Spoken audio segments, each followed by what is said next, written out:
Ele foi o cavaleiro da esperança no tempo em que o brasileiro ainda tinha esperança.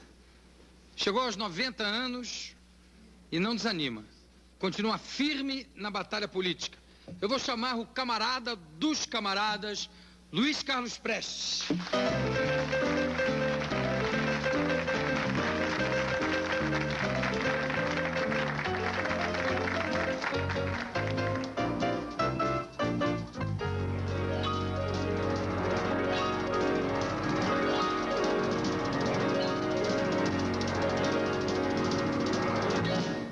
Bom, antes de mais nada, eu quero dizer aqui de público que é um privilégio, uma honra entrevistar você aqui no nosso programa.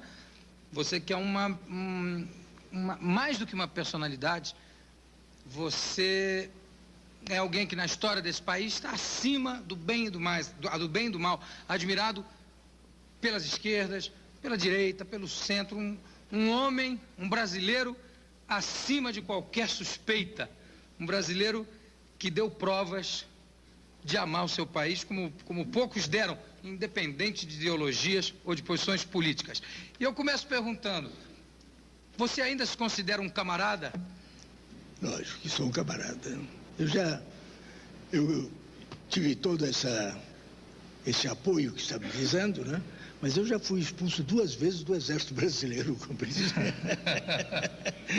E fui condenado já a 47 anos de prisão, compreende?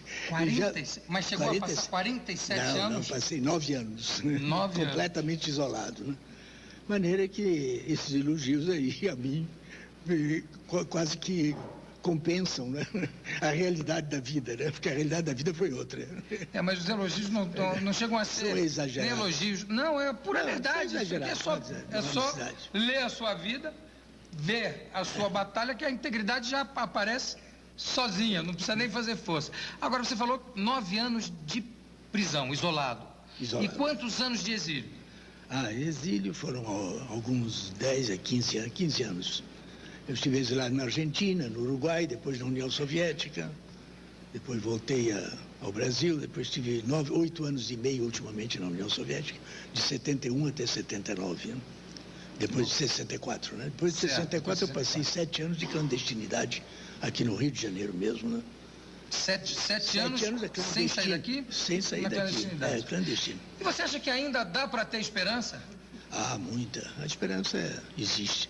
A certeza, mais do que esperança, é a certeza de que o Brasil vai chegar a um regime novo, diferente, livre efetivamente da exploração do homem pelo homem. Todos os povos marcham para o socialismo, né? Marcham realmente para essa sociedade nova. É o que avança no mundo, né?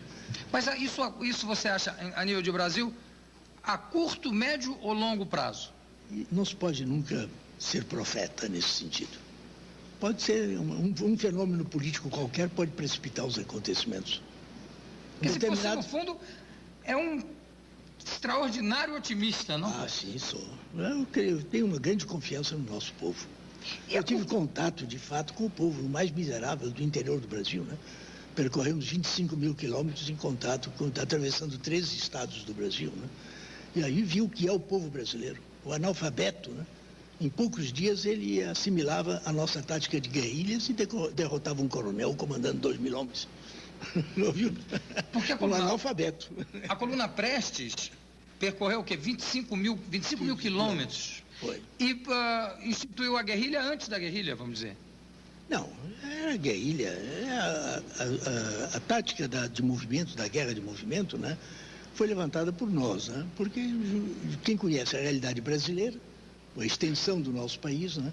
E particularmente as dificuldades com que lutávamos, né? Porque a nossa coluna sempre foi em situação precaríssima de armamento e de munição, né? Quando eu organizei a coluna mesmo, tinha 1.500 homens, mas só pude armar com arma longa, com fuzil Mauser, 700. Os outros estavam armados de pistola e... 7 homens? 700. Metade, mais ou menos. Sim, 700. Que estavam com arma longa. Não tínhamos um fuzil metralhador, não tínhamos uma metralhadora pesada, né? O resto tudo de revólver? Revólver e pistola, e com isso que iniciamos a marcha, né? Que idade você tinha quando começou a marcha da coluna Prestes? 26 anos. E a marcha levou o quê? 2 anos? 2 anos e pouco, 2 anos e 4 meses.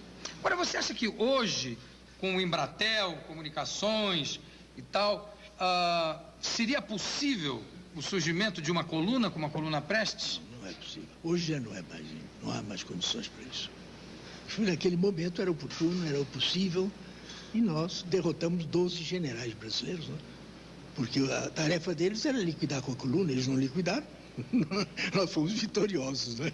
Porque esse era o objetivo deles, era liquidar a coluna. E não conseguiram, né? Desde o general Rondon, né? Ah, inclusive o general Rondon, é verdade. Foi quem lutou contra nós no Paraná, né? É verdade. Agora, além dessa diferença que você disse que hoje não seria possível uma coluna como hoje a fazer o que fez a coluna aviação, helicóptero, paraquedismo, tudo Exato. Isso é... E as comunicações também? As comunicações são muito mais. Agora, quais são as outras grandes diferenças que você sente entre o Brasil de 1927 e o Brasil de hoje?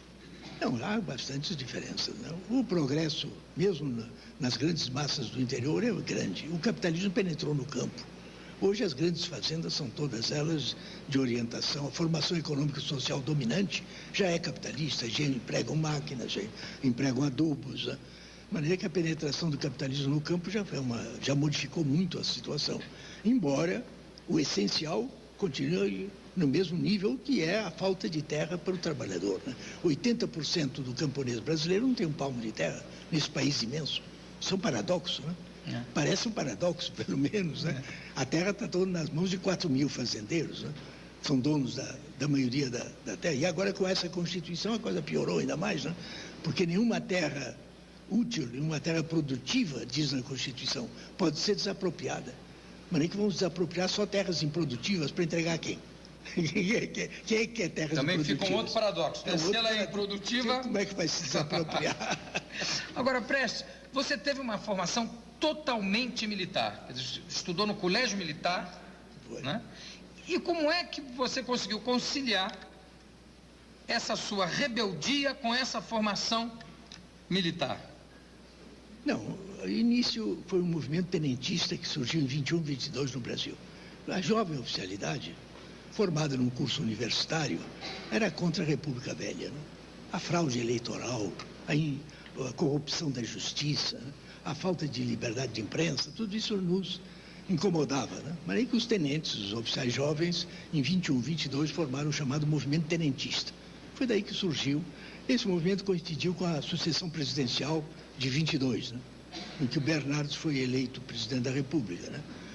Houve o fenômeno ainda das célebres cartas do Bernardes, encontradas pelo Correio da Manhã, insultando o Exército se movimentou contra isso, daí surgiu o movimento.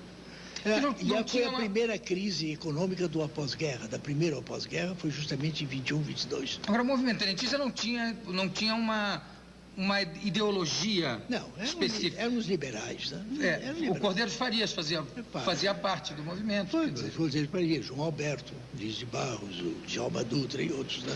Todos nós protestávamos contra aquela realidade. Você sabe o que era eleição nessa época no Brasil, no interior?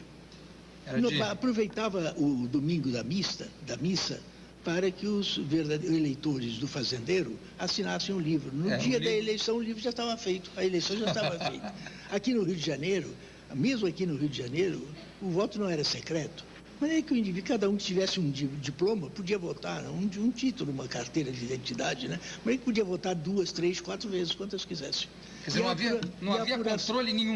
Não havia nenhum controle. E a apuração, já havia uma apuração, depois a Câmara dos Deputados fazia outra, invertia completamente. Os derrotados passavam eleitos, os eleitos passavam derrotados. Era assim que era a eleição no Brasil. Isso só se modificou em 30, né, com o voto secreto, que foi conquistado em 30. Só a partir de 30. A partir de 30. Mesmo assim, você acha que ainda existe muita fraude em eleição no Brasil, no interior? Ainda existe muito voto de cabresto? Mesmo na cidade. Na eleição de 86 para governador parlamentares aqui na Guanabara, a fraude campeou, né? E o pior fraudor foi a própria Justiça Eleitoral. Nós reclamávamos, os nossos advogados reclamávamos de certos casos concretos de fraude e o juiz despachava em cima da perna, sabendo que era comunista, ele vai indeferido, não tomava, nenhuma só foi atendida, foi deferida, né? E eram casos concretos de fraude, né? Agora, você acha que ainda, hoje em dia, ainda existe aquele fantasma, assim, quando se fala em comunismo ou em comunista? Ainda existe muito. O anticomunismo ainda é muito vivo no Brasil, né? É incompreensão, né? Eu, desde que voltei da União Soviética, em outubro de 79, depois da anistia do Figueiredo, a minha preocupação maior tem sido essa, falar com o maior número possível de brasileiros para ver se elimina esse anticomunismo que não tem nenhuma razão de ser no mundo de hoje, mas que ainda existe, e talvez formas mais encobertas, mas também mais profundo. Mas existe, não existe o anticomunismo. Agora, o Prestes, você no tempo em que esteve preso, chegou a ser torturado? Chegou a sofrer tortura? A minha tortura foi moral apenas, né? Foi a expulsão da minha companheira, né? Que não tinha nenhum processo, não tinha nenhum crime, e, no entanto, foi expulsa para ser entregue gratuitamente ao Hitler quando ela estava com o 7º mês de gravidez, já, quando ela embarcou num navio alemão, podia até morrer a bordo, né? E é um filho de um brasileiro, né? O caso da Olga Benário é talvez o caso mais terrível. Foi um crime do Getúlio, de crueldade. Né? Porque sem a assinatura dele e do Vicente Raul, que era ministro da Justiça, ela não seria expulsa. Agora não foi só o Getúlio, hein? Porque o Supremo Tribunal Federal também unanimemente negou um habeas corpus a ela, solicitado por um advogado de reconhecido valor aqui no Rio, Heitor Lima, que requisitou. E ainda apelou para o consultor jurídico do Supremo Tribunal, que é considerado um santo da jurisprudência brasileira, o Sr. Clóvis Bevilacqua, né? Mas em última instância, pela expulsão dela. Em última instância, numa ditadura, como era o caso do regime do Vargas na época, ele passa a ser o principal responsável. O principal responsável. Sem a assinatura Filito dele. Miller. Sem a assinatura dele. Não, Filito Miller era um funcionário, era um secundário. Era um secundário, quer dizer, não tem a responsabilidade maior. A responsabilidade maior é do presidente da República. Eu gosto de explicar, talvez algumas pessoas não saibam, mas a Olga Benário estava no Brasil, já era fugitiva do regime nazista, porque ela lutou contra o nazismo, já fazia política, né? Ainda menina, não era? Ela ajudou a libertar um preso. Ajudou a libertar um preso em pleno tribunal? Não, em prisão. A pior prisão da Alemanha, que é a prisão de Moabit, ela organizou com muito cuidado e voltou. E depois disso, o retrato dela foi posto nas paredes, dava um prêmio para quem ela fugiu para a Áustria e de lá foi para a União Soviética. E, além disso, a Olga era de família judia também. Mas tinha muito pouco sangue judeu. Pois é.